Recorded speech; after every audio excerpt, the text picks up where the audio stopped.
This is Pat Redbone Vegas, and I watch Shadow Ridge School's YouTube channel. Hi, this is Acela Cortese, the voice of Redbone, and I watch Shadow Ridge School's YouTube channel. The following program is brought to you in living color on NBC.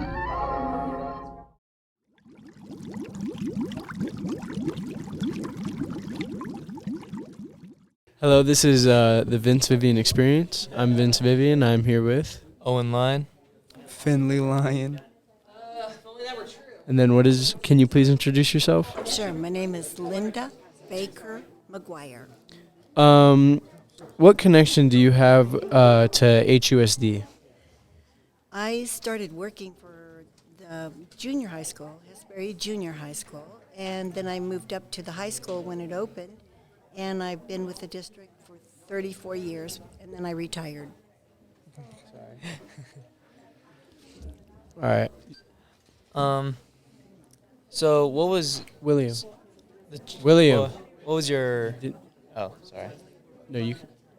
What was your childhood like before getting to work, getting to sort of being a kid for you? What was that like? The high desert was awesome. We lived in the Los Angeles area, and so things were really closed off to kids down there. You couldn't go very far. My brother and I were supposed to stay within 2 blocks of our home. So we really didn't go anywhere, didn't do anything. My dad was ill, and he met some people from Apple Valley, and they invited him to come up and play golf. So he came up, played golf, fell in love with the high desert, and then we moved up here.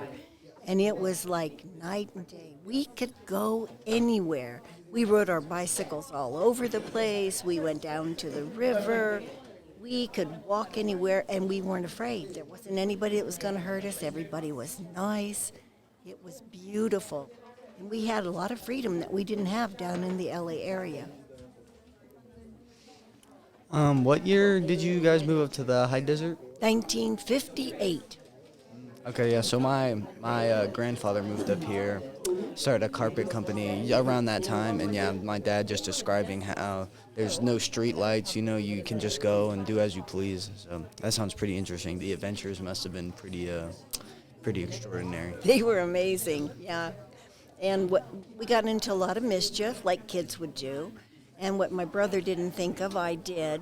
My brother, Dennis, we're really close. He's 17 months my junior. And then I have a younger brother, but he's 9 years my junior, so we didn't pay any attention to him. He was just a little rascal, and we were in charge. And so we would take off together, and we'd do everything. But we used to go to the golf course. We sold lemonade on Apple Valley's golf course. We'd sit out at one of the holes, and when the golfers would come by, we'd sell lemonade. I mean, we did a lot of crazy stuff. And when my parents came up, my dad was a professional photographer. He had 2 stores.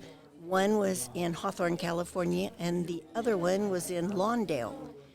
My mother ran the shop in Lawndale, and my dad ran the shop in Hawthorne. And he took wedding pictures, and he took portraits, and they did all of their own developing. My mother went to New York and learned how to develop pictures, and they were very successful. We lived in a really nice neighborhood. We had a maid. We had a gardener. We were hoity-toity, But when my dad got sick and he came up here, that all ended. He decided he was going to be a land baron. When he came up here, he saw all the possibilities, and he bought a lot of land from Newt Bass, and later on it became burdensome, and he just let it go. And one of the pieces of property that he owned was where Apple Valley High School is now located. So he owned lots of property, but he let it go because he was looking to turn it over, make a lot of money and become rich right away. He and my mom set up Alamo Studio in the village of Apple Valley, and at that time there's only like 2 sides of a street, and the Highway 18 just went right through them. There were businesses like a bakery, and the library was there. Lottaburger, Hugo's. Hugo's was a liquor store and delicatessen, and somebody who was very famous, Don Feresi. He was a baseball pitcher, and he was a big deal in those days. He and his father owned Hugo's, and so us kids would go next door, and we'd pick up cans and stuff so that we could turn them in at the liquor store, and then we'd get dill pickles. It was a big deal, We couldn't do that in Hawthorne. But had lots of fun. But my dad and mom couldn't make a go of it doing this business with portraits and just weddings. So what they ended up doing was selling the business, and my mom and dad bought property out in Victorville. We were right next to George Air Force Base, and my mom and dad opened up the first pawn shop in the high desert. And that was really a unique experience. I don't know if you've ever been in a pawn shop, but it's a lot of fun. And my dad was a wheeler dealer, and he was really good with people and very outgoing. And the first location was really nice, but it got to be too small, and my dad moved across the street on 7th and D, and he was there for years until his death. The jazz singer was filmed in front of my dad's pawn shop, where he was looking into the window, looking at a guitar that he was going to buy, and that was fun. So, meeting Neil Diamond was a big deal in those days. We had a lot of celebrities that were up in the high desert. Pearl Bailey came up here, and of course, Pearl Bailey was a big deal because there was a big distinction between black people and white people. So there was segregation still, and when I came up here. And she had a guest ranch, and people started coming up to visit her guest ranch, and it was really, really cool. She was really a neat person. Frankie Carl, he was a famous pianist. He had a place up here, and that was all before Roy and Dale. There were a lot of people that came up because there were guest or dude ranches, and they'd come up and they could hang around at a dude ranch and relax and get away from paparazzi down in the LA area. So this was a really booming place and a good place to come. Us kids found little things to do, like I don't know if have you ever heard of the burro races? Yeah, I have. Yeah. Well, the last time I went was in 1962, and after that, then they said it was animal cruelty, and they quit doing it. But we would start in front of the Buffalo Trading Post, and it's really close. I don't go out there anymore, but it's close to Apple Valley Country Club. And they would start out and run across the desert with these burros, and they had to coax them, with food, or they'd smack them. And they went all the way up to Big Bear. And the one who got up there, of course, won a big prize, and they had a big street fair and all the stuff up in Big Bear. Following them were a group of golf professionals. Now, my dad wasn't a pro, but my dad loved to play golf. And they would hit the golf ball all the way from Apple Valley Country Club all the way up to Big Bear. And it was like 3 days. And my brother and I were spotters. So we would watch where my dad hit the ball. We'd go and get where my dad was.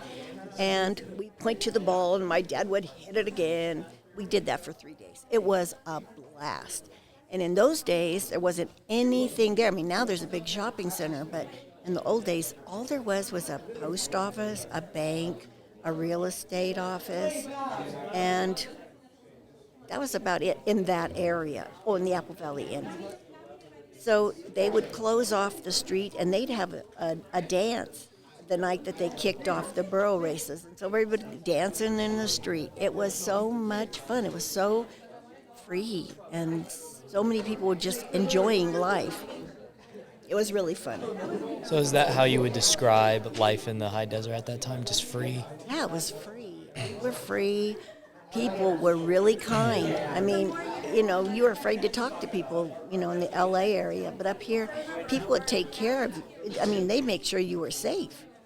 And so we were free. My brother and I went everywhere. I mean, we did. And I did lots of fun stuff. I'm starting to make a list of it at home so that I can make up stories and send them to my grandchildren who live in Texas. And I was a contestant in the Miss Victorville contest in 1966. I would have had to kill 4 people before I could become Miss Victorville, but I had fun. And let's see, I did a lot of fun stuff. I had horses. When we had the ranch, we had 40 acres, and we had horses and a cow. I had to milk a cow, feed chickens, but it was fun. I mean, we did all kinds of fun things. And my brothers and I we had 200 pear trees on this ranch, and we would pick the pears and sell them over in Lancaster, and it was fun. We grew up learning responsibility, but also learning that we could have fun without getting into trouble. So. How did you connect with the Roy Rogers and Dale Evans family? When I started my senior year, there was a guy sitting behind me, and it was a speech class. And we were introducing ourselves, and this guy behind me said, "My name is Dusty Rogers, and in, rainy weather, my name is Mud." And I thought he was really funny. I mean, he had a good sense of humor. That was Roy Rogers Jr., and we had the speech class. We were on the Jackrabbit Journal together. We were in the choir together. And I had what I considered a serious relationship when I was 17, and I had gotten engaged, and I decided I was way too young to get married. So I broke it off, and I didn't want a big, deep romance, and he had just broken up with somebody.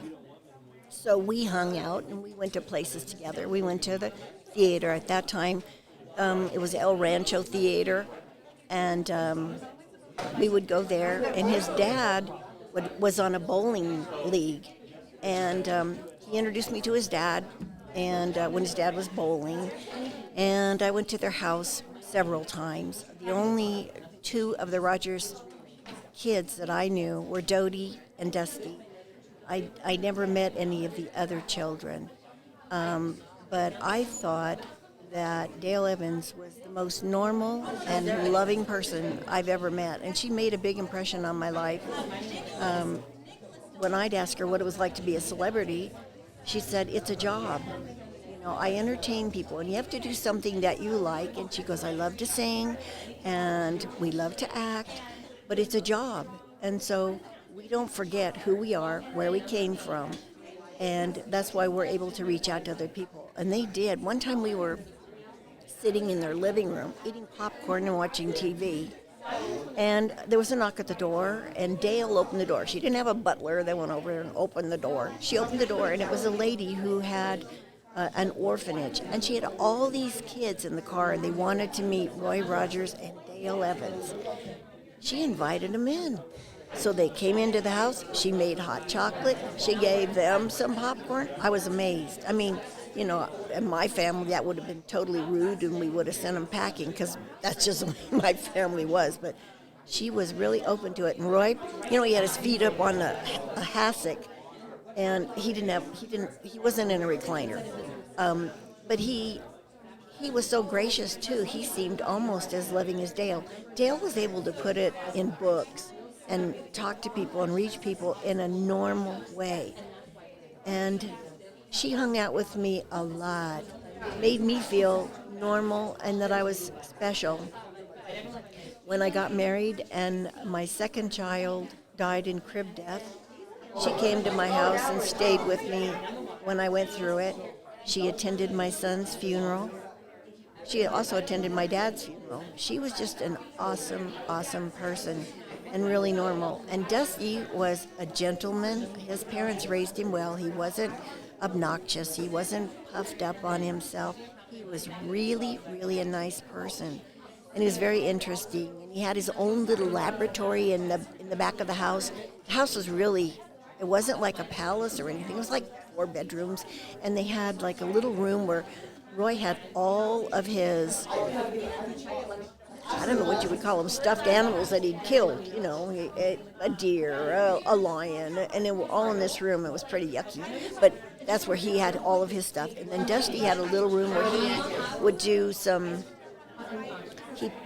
plastic stuff, and he gave me a scorpion that he had put in plastic, and I had that on my desk the entire time. I mean, I knew him when I was a kid. I still had that stupid scorpion when I was a scorpion at Hesperia High School, and I'd put it up there, and people would say, "That's a cool scorpion." I never told them where I got it, but that was from Dusty. It was really cool. It was just kind of fun. That's cool. Would you say that those were your favorite memories with that family? I think so, because they were so normal. I mean, I read, I don't know if you are familiar with Ricky Nelson. Anybody know Ricky Nelson? Rick Nelson. It was a big deal when I was a kid. And I met him. He's kind of pompous, you know. Only reason I met him was because my parents at the time, when they were living in Hawthorne, they represented Kodak. And the Kodak film, they actually developed it and everything, and they sold an abnormal amount of Kodak film. And we were invited to go to the Nelsons' home, which is where they filmed the Ozzie and Harriet show. And they were really nice, but the two boys, I don't know if there's any other members of the family, but the two boys, David and Ricky, who changed his name to Rick when he turned 21, they were there only for a few minutes, and they weren't interested in, a meet and greet, which is what it turns out to be. I've also I've met several other celebrities that were normal. Winona Judd. I have pictures of myself with Winona. I met a lot of celebrities. Do you know who Chick Hearn is? We're sorry, but I know, before your time. Well, he used to be the voice of, I think it was one of the basketball teams. And I know what you're talking about. Yeah. And he had Bowling for Dollars. And I was a crummy bowler, but I was at work, and my friends, I was on their bowling team. And they only had me on there because I was so crummy, and that boosted their handicap. So they, as a joke, put me in to Bowling for Dollars. So I went for Bowling for Dollars, and Chick Hearn introduced me, and I was so excited.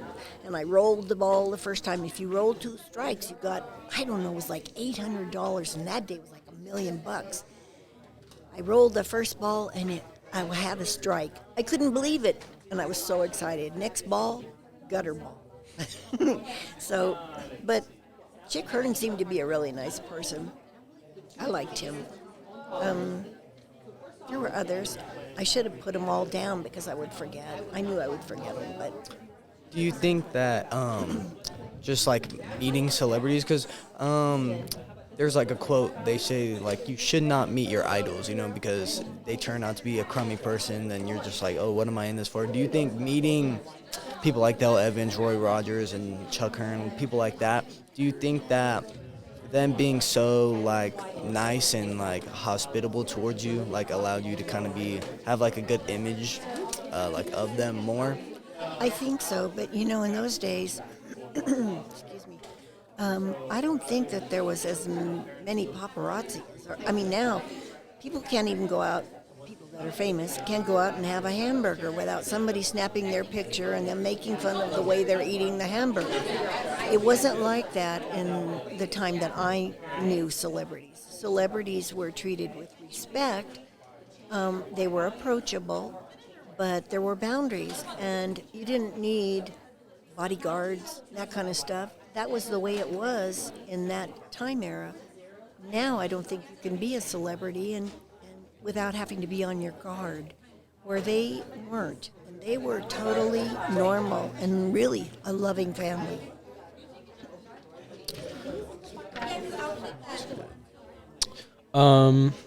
Is there anything you know about like their family, like that others just might not know?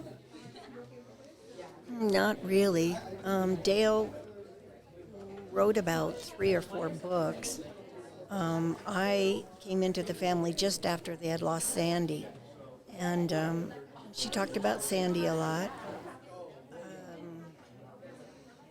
But they were pretty normal, I don't know what I expected. I expected somebody to be waiting on them hand and foot, and you'd ask them what they were having for dinner, and they'd say macaroni and cheese. Okay, well, that's what I eat. But they were just normal, and Dusty never talked about them as if they were somebody that was outrageously famous. Dusty had his own thing. He in our day, it was a big deal to have a car. Dusty bought a brand new car in his senior year, and I think he said that he got the car with money that he made from advertisements when he was a kid. His mom and dad let him be in some advertisements, and he also was in a movie. This was when we were in high school, and he was normal. I mean, honest, he was a really nice person, and he fit in with all of our classmates. He's come to several of our class reunions, even though he lives out of state now. His wife's dad taught him how to become a contractor, and he sings. I don't know if he still sings with the Sons of the Pioneers or not, but for a while he did that, and when they moved to Branson, and he was very successful. They moved the museum to Branson, but I think it went under too, so I don't know what he's doing now, but that was as far as I knew him. I mean, I haven't seen him at the last class reunion. We're having a class reunion in October. I don't know if he's going to attend or not, but he and his family are very normal. Yeah, I think that's important to be like normal and very Humble. I would say humble. Yeah, and humble. familiar, because a lot of people, if they like your work, they have a connection to you. They almost feel like you are like family, like you know them a lot, especially when they're like personalities on the television and things like that. Like you feel like you have a connection to them, but then when they're hospitable back and nice to you, and you can really like feel that connection, it's good, instead of for them just to be narky and crummy. Yeah. And, I met them before I met Dusty, because I met Dusty in 65, probably September, when we started school. But Roy and Dale, this was interesting. I don't know if you know about the Sheriff's Posse, but Apple Valley Sheriff's Posse, it's a search and rescue group, and they did a lot of great work. When people got lost, the mounted police would go and search for people. Sometimes they found them alive, and sometimes they had to bring out bodies. My dad was a part of that. I brought some of that stuff because I'm a visual person, and I wanted you to be able to see what it was like back in the day. And the Sheriff's Posse would do a ride. They called it the Mormon Trail Ride, but it wasn't the Mormon Trail. But we rode from Apple Valley all the way down to San Bernardino. And we went to the Orange Show, and the Sheriff's Department would put on a rodeo. So that was a big deal. And I rode in that, and in 1965, Roy and Dale came to what we would have stops where we would spend the night, and they'd barbecue steaks, and the next day they'd have ham and eggs, and then we'd take off and go somewhere else. But they came, they didn't ride with us, but they were the celebrities that came and, appreciated, gave their notes of appreciation to the San Bernardino posse, Sheriff's Posse. I have my dad's badge. My dad was in the posse. I brought that and brought some pictures. You guys can look at them later, but there was so much that went on that was so much fun, and things that we considered normal and safe when we were kids that you guys don't have access to now. I just like stories that just my dad has told me, and then my grandpa on my mom's side. Just like how it's just like pretty empty. Like my dad told me one time he like lit a field on fire on accident playing with matches, so then the fire department had to come out, and it's nice to hear because it's just like they kind of run wild here. It's a little more civilized. It's kind of turning into more of a city, but back then he just makes it sound like the Wild West. It was fun. We had fun. Before I came up here, my dad was kind of a big deal. He had the two businesses, and he was the president, the first youngest president of the Rotary International. They went to Europe and all this stuff. Well, they had a beauty contest, and they entered me in the beauty contest, and I won, and so I got to ride on the float. So I was on a float for the Rose Parade, and that was an experience.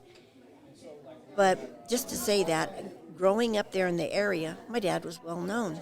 Well, my brother and I were only allowed to go 2 blocks in diameter around our house.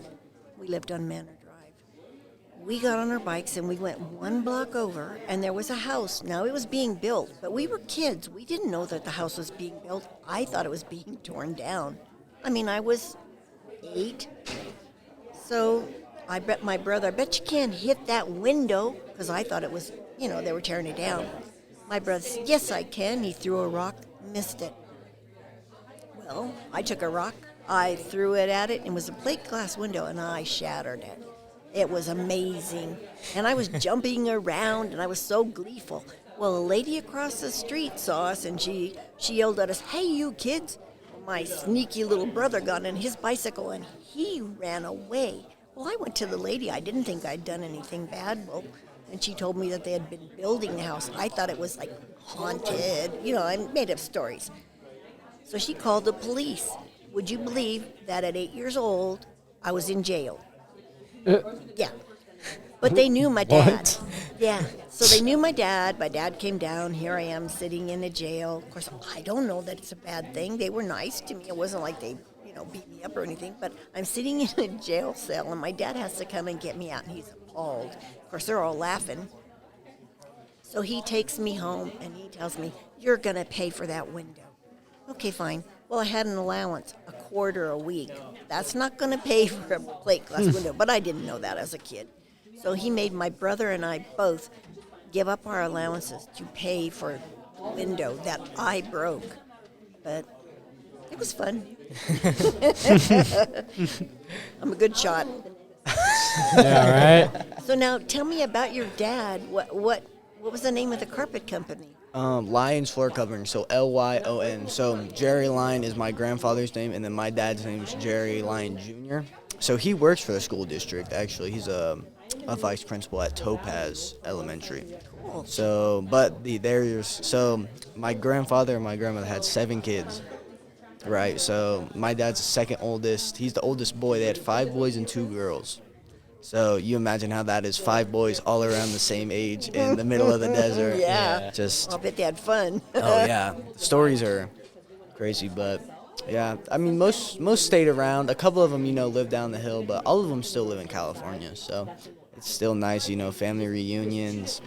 And so my grandfather passed away a couple years ago, but during Christmas we went through his office and we found some VHS tapes.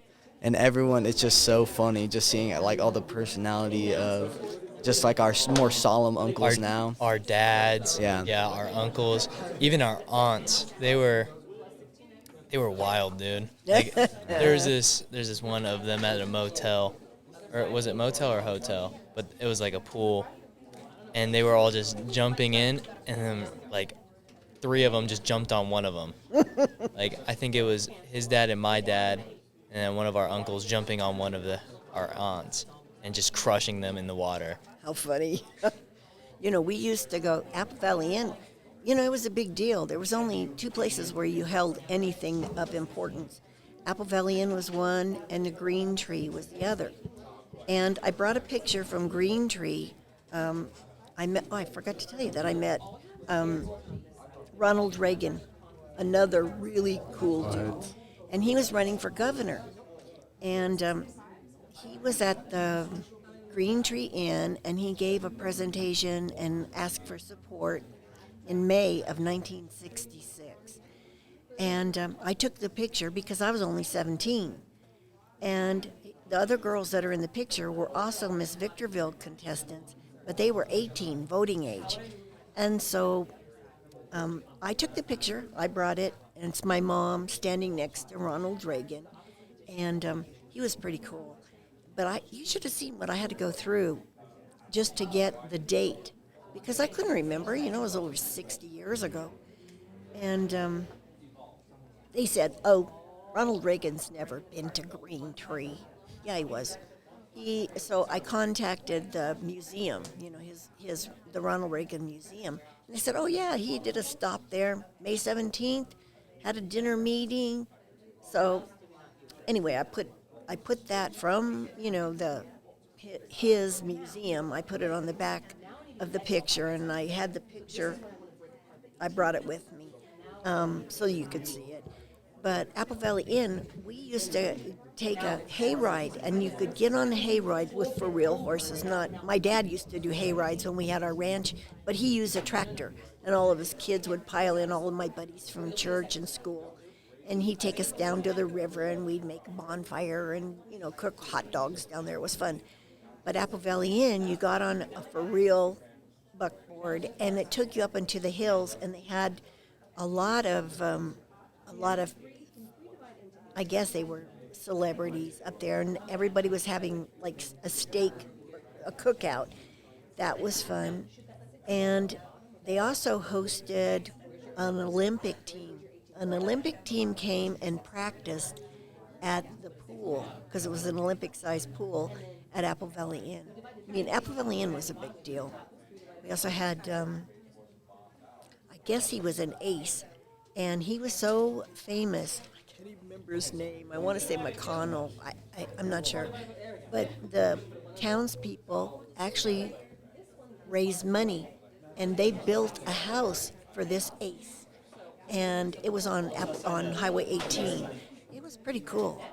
And we held our prom at Apple Valley Inn. And, of course, Miss Apple Valley was at Apple Valley Inn, where Miss Victorville was in Green Tree. And those were the two main spots. When you were talking about carpet, when I was a kid, there was only one carpet place in town, and it was Selman's Carpet, and it was in a little shopping center. It's not there anymore. There was a bowling alley across the street, and then there was a big old shopping center. There was Graves Pharmacy, and there was a carpet shop, and the library was originally. I think the library is still there, and they're talking about moving it up towards Green Tree. But that was the booming area. And for us, the big deal was to go up to, I don't even know if there, what used to be a thrifty drugstore, but now it's on the backside of Costco. That used to be the place to go. And we would drive our cars and cruise the bumps. It was just fun. And we had it was a A&W root beer thing, and they would come up with, they would serve you while they were on roller skates and come to your car on roller skates. I mean, it was fun times. That was good stuff. I don't see anybody doing that now. Would you rather have Hesperia in the high desert like that again? Yeah, because the kids, you guys don't have the freedom. You just don't. You don't get to interact with people like we did and experience the stuff that we did. I mean, like we used to be on monkey bars. I don't even know if they allow those anymore. And, at school, I went to Yucca-Loma. I went to Apple Valley Junior High, and then, of course, Victor Senior. But Victor Senior was the only high school when I was a kid. And so you knew everybody from the time I went to an elementary school until the time I graduated. I had friends, all the way up, and we'd all get together. Bennington Smith was the big contractor then. I mean, there was only like one major, if you wanted a really jazzy home. And it was an innocent time, and people took care of kids. It's like what you see on Hallmark. You always see, you see all of these things on Hallmark where they're all talking to each other in these little stores. We had that, and it was fun. It was good times. So my uncle, he lives in Apple Valley. He says and he's a rugged guy, He's got a beard. He's not very approachable. Yeah. But he just says all the time to my mom, he goes, if life was like a Hallmark movie, everything would just be so much better. Yeah, it is. It's cute. Yeah. I watch the Hallmark Channel now, and you watch the whole thing. They don't even kiss until the end of the movie, and My dad doesn't like it because he's like, it's the same thing every time. Because he gets mad when my mom watches it. They just fall in love in a different season, and then they live happily ever after. That's true. That's true. You don't see how it turns out. This is the same guy that watches like running videos, by the way. But my mom likes it. It's fun at Christmas time because my grandmas watch it. My My sisters like to watch it now because they're a little bit older, so everyone just likes it. It's fun. You know, you sit by the wood stove, watch the Hallmark movie on TV. It's fun. It's enjoyable.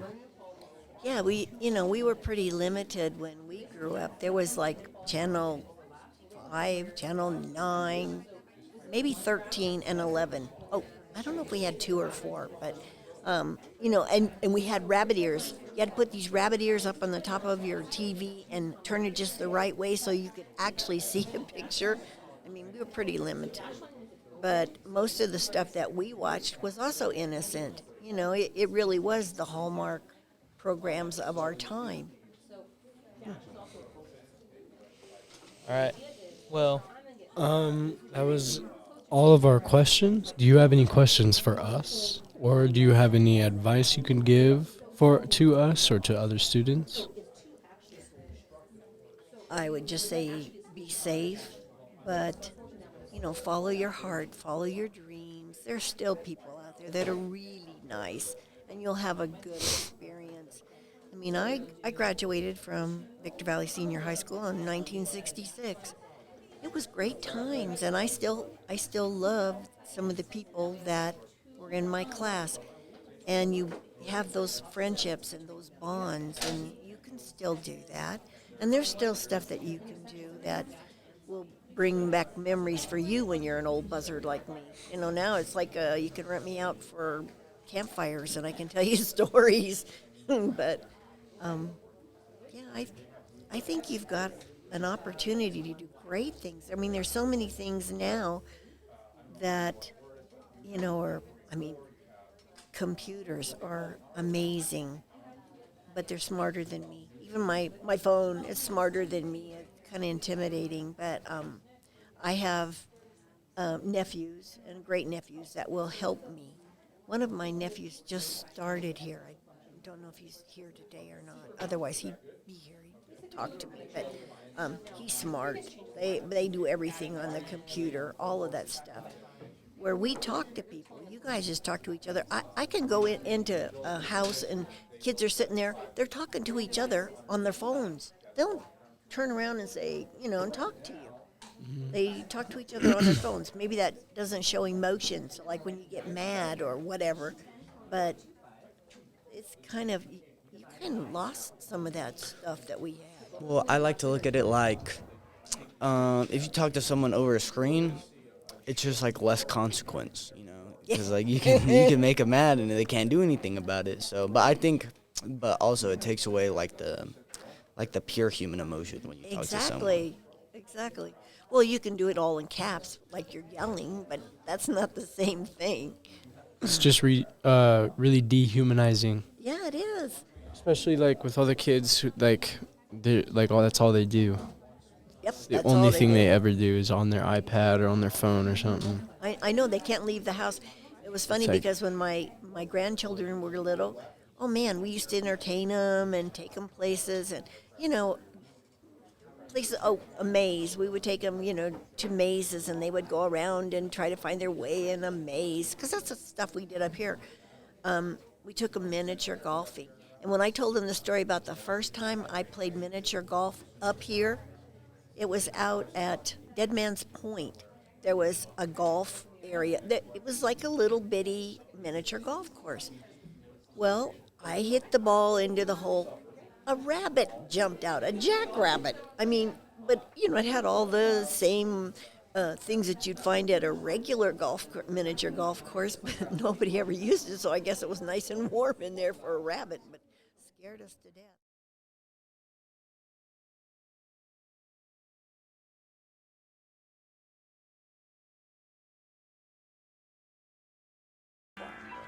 There's always something fun here at Shadow Ridge School. Hi, it's St. Shadow Ridge School, the best indie in the HD.